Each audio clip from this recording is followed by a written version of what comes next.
empowering you, empowering tip of the day. Here we go. We're home. It's day 2 for us, but for many of you, maybe more. So here's day 2 workout. All right. Yesterday we did 1 minute, 1 minute, 1 minute, 1 minute, right? 5 1-minute exercises. We did it through. I said go through it, take a break, do it through 2 times. That gives you a 10-minute workout. And if you want to do it later on in the day or take a 2-minute break between those 2 sets and do it again, you could do a few rounds, right? So today what we're going to do is we're going to set a timer. Let's set a timer for either 15 or 20 minutes.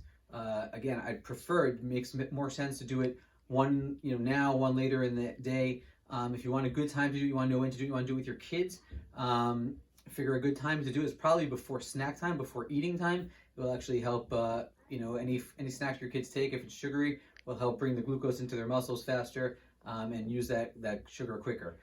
So it's not sitting and raising their blood sugar levels, which is a good thing. So here's the deal. Today here, at least in the New York, New Jersey area right now in the morning, it's cloudy, it's rainy. It's supposed to be a little bit nicer outside later. But if you're stuck inside and you want to do something inside, so we're inside the basement and we're going to do some work. So here we go. So let's pick, again, 15 to 20 minutes. You can put a 10-minute timer, however you want to do it, and we'll just do rounds. So let's do a single leg deadlift. If you have something to hold, if you have a dumbbell, you can do it too, but you can do it just blank. Single leg, you're on one leg. I'll show you from the front in a second. You're hinging at the hip, right? So it's not a knee coming forward. Your knee's soft. You're hinging at the hip. If you need some balance to go forward like this, your leg can either be bent or you can go completely straight depending on your balance. Come forward. If you need to for a second, just put your other foot on the ground. So on my left foot, if I need to quickly for a second just to grab my balance for a second, put my right foot down, and then come up to a single leg stand. So we're just going to go back and forth like that. Let's try to do 10 on each side. This will also challenge your balance. Again, right? So the other leg, right? So back. Keep your chest up so your back is straight. You're not reaching down to the ground. You're not curving. You're nice and straight. Come up. Straight up. Okay, from the front so you see it. I'm like this. I may kick the wall behind me. Back. Right, my chest is up. My back is straight. Hands out, however you need to balance. If you need to hold on to something, you could hold something, put a wall next to you, put something next to you, but don't really hold it, just have it there for your safety, for your feeling. So that's one. So do 10 on each side of those. We're going single leg back, single leg up. Do 10 of those on each side. Okay? Then from there, let's do a plank. We'll do a side plank this time. So you can do side plank in 2 different ways. We can do 20 seconds. We could do 30 seconds. You pick the time. Again, this is great. You can decide yourself, but do a plank on each side for a certain amount of time. So you can either do it up on your hands like this, right? Make sure your hip is nice and up. You have a straight line, or get on your elbow, do it that way. If you have a hard time with that, you're not there yet, you can do 2 other modifications. One, you can do it on your knees, or if you want your legs out straight and make it a little bit easier, you couldn't see me before, but my feet were stacked one on top of the other. Here you can stack your feet sideways like that. Gives you a little bit bigger base.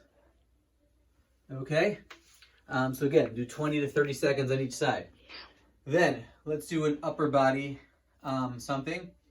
A little bit more for upper body. So we can do a walkout or some people might call them, I forgot what we used to call them, but you could do a walkout. So basically you're up like this, you're reaching down, just walking straight out into the plank position. If you want to do a push-up at the bottom, you could do that. And if not, just come up. Or you can continue walking like that. So if you have space, I'm in a very confined area now, but if you have space, you can come down. And then you can continue. You also get a good stretch in your hamstrings while you're doing that. Okay, again, you could do a push-up at the bottom if you want. You don't have to. Then we can do a mountain climber. So mountain climber, again, we're in push-up position. Again, we're screwing our hands into the ground. So our inside of our elbows are facing forward. And then you're basically going to go. You can go either fast or slow, however you want to do it. So with the walkout, you'll do 10 walkouts. And then with the mountain climber, you do 30 seconds. You can do knee to elbow, right? You want to go fast. You can do nice and slow. Knee to elbow, or you can go knee to opposite elbow. Again, feel free to modify it however you want. So again, we're doing single leg deadlift to 1 leg step up basically for balance. Each side, do 10 on each side. Then we're going to do the walkouts. We'll do 10 walkouts. We'll do mountain climber. And if you do that, go through it as many times as you can, those exercises. If you need to take a break between at any point, but set this, be realistic with yourself, go as hard as you can, and set the timer for 10, 15, 20 minutes, and go with those. Empowering you.